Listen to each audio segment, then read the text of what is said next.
Kabiru Shitu, that's the national chairman, Advanced People's Democratic Alliance, joins us now from Abuja studio to talk more about the concern about Nigeria's rising debt profile. Thank you very much indeed for joining us this time. Well, let me start by asking the IMF official, Mrs. Catherine Patillo, of course, said that there is a great concern. The country needs to be worried about the rising debt profile, as a matter of fact, of interest burden as well. Is she not correct? For us, we believe that a country like Nigeria need these loans.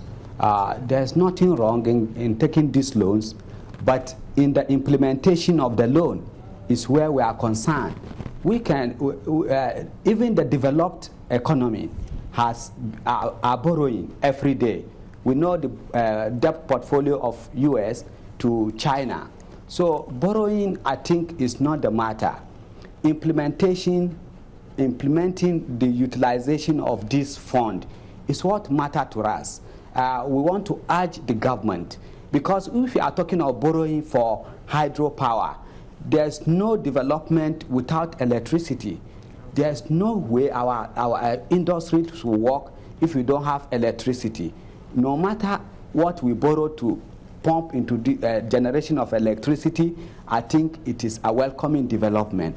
But it must be monitored in a way that people does not divert this fund to their own personal utilization and leave the public with it. We are also concerned that if we borrow this money and then we start going into, Nigeria is today paying about a recurrent expenditure of 80% of our total expenditures. How do we fund this capital project? We need them. And it is, even for us, we believe that it is time that Nigerians can also go out, borrow money, and we go into other areas, develop other sectors, like the industrial sector, because our teeming youth are on the street. How do you take them out of street? You need to also develop the industrial sector alongside road infrastructures and railway. Rail, you should also allow state to now go into development of the rail. Borrowing money is not the matter. What matters most to us is implementation and utilization of this fund. Yes, you're re-echoing, of course, what the IMF has said, that the real issue, the real challenge for emerging markets like Nigeria and oil-based economies is not just borrowing, but correct implementation of the funds that these countries do borrow. Now, with a debt profile of $64 billion right now, against a foreign reserve of just a little above $30 billion, how advisable is it for Nigeria to even borrow or begin to consider more borrowing at this point? Do we need more borrowing now that the president wants some $5.5 billion?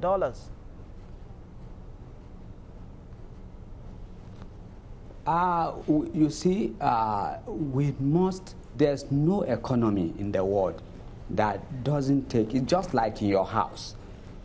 If you have a farm that you need to develop, if you borrow money from the bank and you go back to your house and started buying the food item for the house instead of developing those farm, that is where you have a problem. But if you can borrow this money and make utilization of that fund, i.e., if we build our rail, as he's saying, you know that you can also pay back this debt within a short time. And if you construct road, you can also able to pay back this loan.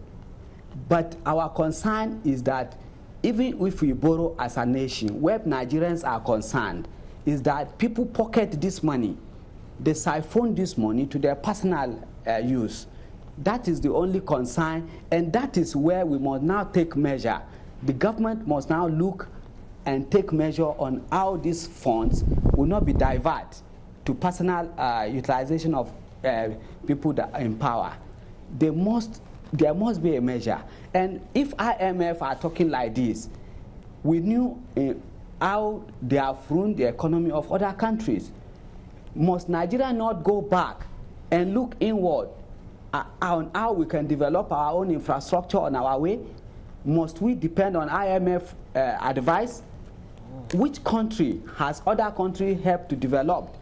It is left for Nigerians to sit down and then start a way for our own development. If we are taking this loan, i.e., we have Gum Arabic in Maiduguri, if we can take this loan to develop Gum Arabic, and now we are talking of sending people, let's assume Borno State is sending students to international schools. Are you sending them to go and read political science? Or can't you send them and look at the resources within your own domain and put them for that to study those resources on how to improve and develop that resources to the benefit of that state? These are what we are saying. All right. Now, the issue, the reason that Nigerians are worried, just as you rightly mentioned, there is nothing wrong in borrowing to do business or whatever. But this concern about Nigerians, it's not just stemming from this current administration. This is emanating from consistent misuse of borrowed funds. Now, let me ask the question, those in authority today, does it seem to you that they have the capacity, they have the will to properly use these funds as it is at the moment? Look at it against, for instance, the members of the House of Representatives saying that, I mean, buying cars of 6.6 billion naira or so, and then going ahead to say whether Nigerians liked it or not, they will go ahead to buy the cars. Have they shown capacity to manage these funds well? Managing this, the loan, for us, we can continue saying an administration or a people, we are all Nigerians. It is time now the National Assembly can now put up measures that will not allow people to siphon this fund. Because if you don't put measure, they will siphon it. And we continue crying administration after administration. But let us now put measure. If you take so loan, first of all, you start from the supervisors of this project. Because you see our road every year, it becomes dilapidated. But there are roads, when you go outside Nigeria, they'll tell you this road has been constructed over 50, 70, 80 years ago. But we construct a road in Nigeria, and in just 1-2 years, that road becomes dilapidated. Where are the engineers that handle those projects? There must be measure of punitive measure that follows implementation of funds.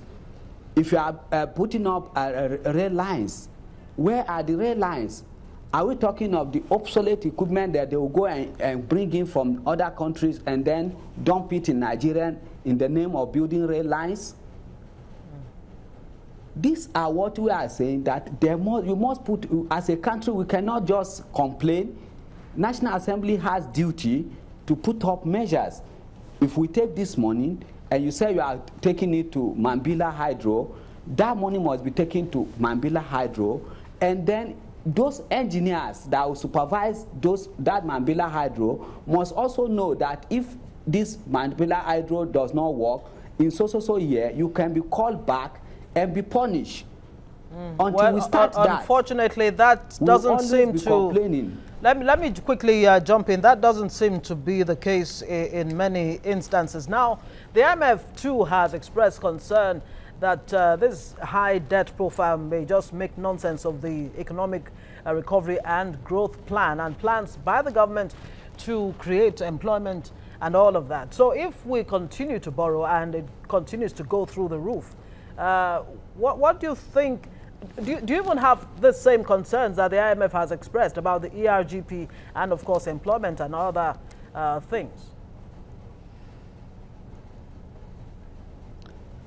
You see, until we don't allow foreign bodies to start advising, they've advised us for 40, 50 years today. Where have we found ourselves? When China find themselves in this mess, they now go back to their homegrown economy. And that they marry it, they are communists. They took capitalism, they took from the socialism and marry it with their communist system. Give themselves 50-year rolling plan.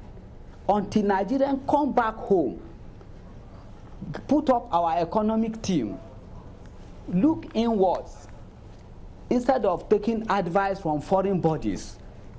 If you take advice from foreign body, they will give you advice according to their own, how they will also benefit from that advice they give you. For us, we believe that we should stop complaining as a people, as a nation, as a country. We should now start looking at loopholes. Where do we go wrong? How do we now, as a people, what make people to start taking this fund and stack outside? Okay, so it's very interesting. For IMF to advise us to do this or that. It's very interesting the point you just made there. So if you were in a position to recommend some kind of homegrown economic plan or long-term plan for a country like Nigeria with its population, with its peculiarities, what would you want to recommend in 3 words, if possible? Very good. We are agrarian society, as China were communist. And as agrarian society, I'll look at each state of Nigeria and say, look, now that Oyo, you have cocoa, send people, those from university students should be put through on how to put this cocoa into better use. Go to Maiduguri, look at gum Arabic in Maiduguri, put up this plantation there, and then you also maybe go back to somewhere like Zamfara, where you have Talata Mafara, go and help them to build up a tomato. And because we are agrarian society, then we must put community development committee in each community that these plantations are, and where we are going to site all these industries. And the loan I'm getting now will now go to those industries, where those community development committee will comprise of the elders and the young people of that state or community, where they will now be part of that industry. How would they be part? They will have a share. Their salary, they will be part of shareholders of that industry. Therefore, they will not allow that industry to go moribund. They will not allow it to die. All right, we'll have sure that industry remain. Yes, we'll have to leave it there. And I put up. We'll have to leave it there. Thank you so much for your time and, of course, your brilliant contribution on the show this morning. Kabiru Shitu is a national chairman, Advanced People's Democratic Alliance. Thank you for joining us.